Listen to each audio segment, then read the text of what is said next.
let's take a look at UConn incoming recruit Qadence Samuels. Now, to be clear, if things go well for UConn in the 2023-24 season, you would think she would have a limited role, i.e. Caroline Ducharme stay away from stray elbows. So if all goes well for Samuels, she will likely be a defensive specialist or called on into action if UConn tries to put on a press.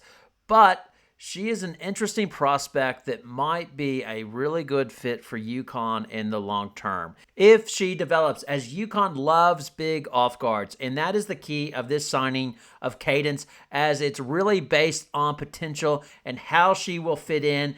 If she develops, it should be a great fit for UConn and her. Now, I saw something in one of her high school games that gives me hope that this will work out, but we'll get into that a little bit later. If you like the content on this channel, please consider liking and subscribing. I try to dig in a bit deeper in my videos. If you like it, let me know. But as well, if you think I get something wrong or have a negative opinion, then please leave your poison below as well. All comments are welcome. Now let's get into this. Samuels is rated as the number 35 recruit in the ESPN W ratings of the 2023 class and will join fellow guards number 6 Ashlyn Shade and number 7 KK Arnold at UConn. As you're likely aware, El Alfie, the other UConn recruit, is out for the season with a torn Achilles injury. It is fair to say that Samuels was the least heralded of all the UConn high school recruits, as she was not on UConn's recruiting radar until late. Samuels had already made up her mind internally going into 2022 that she was going to go to Miami, but then UConn came calling and she took an unofficial visit in June 2022. It seems that Auriemma was able to close the deal with a bit of reverse psychology, as she was impacted when Auriemma said the following to her. He was like, "Do you want to prove them wrong or do you want to prove them right? If you want to prove them right, then just don't come here. If you want to prove them wrong, then come here and I will show you." Meaning, I think you can play and play big-time basketball for me at UConn. Now, if you look at Samuels and her story, it's clear why this would have an impact on her. You see, a number of the top players are identified early. If you look at the video I recently did on Ashlyn Shade, it's ridiculous how focused she was in elementary school. Now, this was not Qadence, and in a sense, she has been playing catch-up for this, which initially hurt her confidence, but she now seems to use this as inspiration and motivation to work harder. Now, she played basketball from a young age, as she comes from a big family of 7 siblings who all, including her parents, played basketball. But early on, she was that kid that played because that's what her family does, and she would usually be bored in the stands when having to watch her brothers and sisters play. With her dad saying she was always around basketball but really didn't take to it until she was around 11. It wasn't until then that we knew she loved it.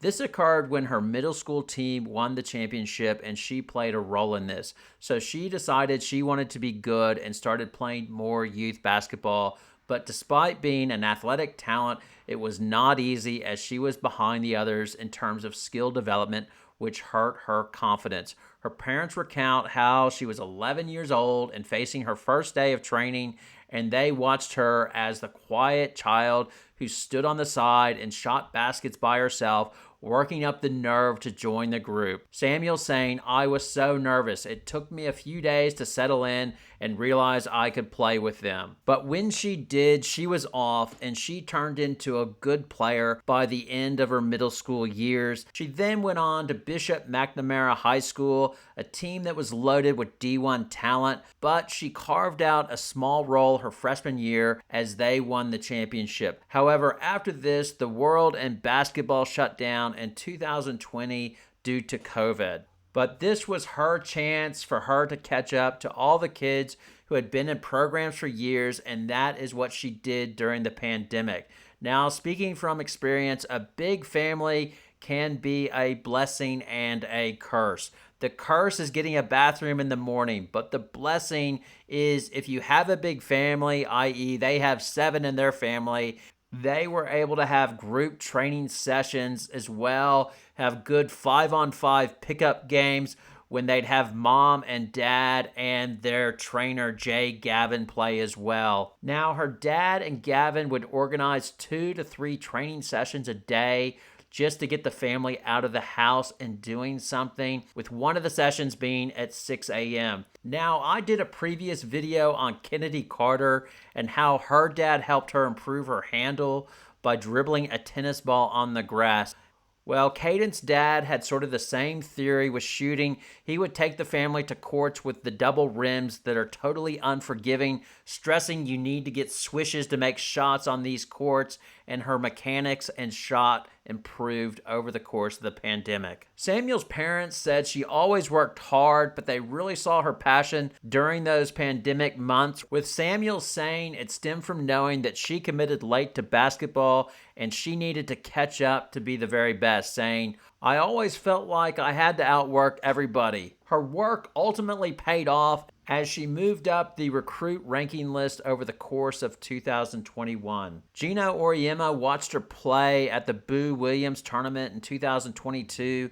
During the second live period, Samuels said that Auriemma made a point to tell Samuels that he doesn't recruit players who just score. This stood out to her, with Samuels saying that Auriemma explained, "When you shoot the ball, you make yourself happy, but if you pass the ball and your teammate makes a shot, you make 2 people happy." This also seemed to make an impact with Samuels and her family.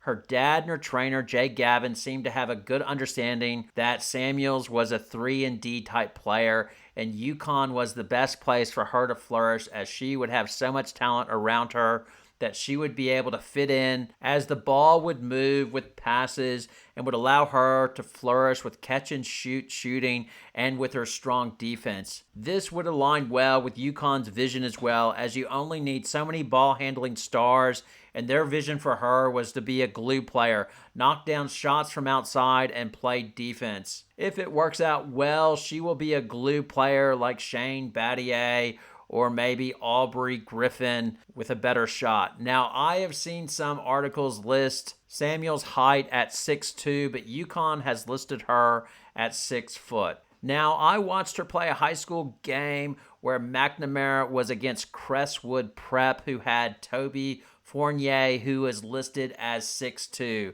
Now, I don't have a measuring tape, but in this game, they looked roughly the same height to me. Now, watching this game, 4 things stood out to me, with the last being the most important. First, Fournier was clearly the best player on the court.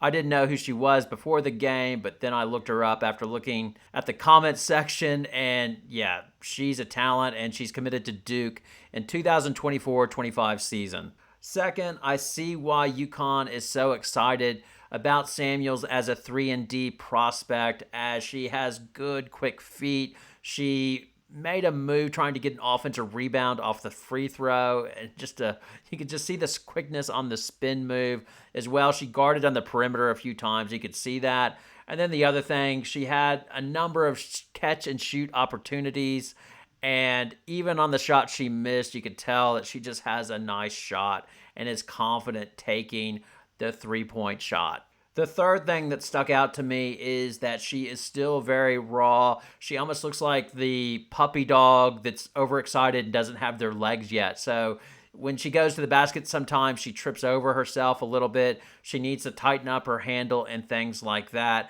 I think that's why UConn's probably the perfect fit for her, because she can be a catch and shoot player, and over the course of her 4 years, she can really develop her handle, and that will give her the best chance to go to the next level and play professionally. Now, the last thing, and probably the most important, is she seems coachable, or she can take coaching. Now, I am basing this on an early sequence in the game. On the 3rd possession of the game, Fournier takes Samuels off the dribble and draws the foul. Now, this seemed to irritate her coach, Frank Oliver, a bit, as Samuels takes a seat on the bench for an early rest at the 8:58 mark in the first quarter. Look at the scoreboard. It is early.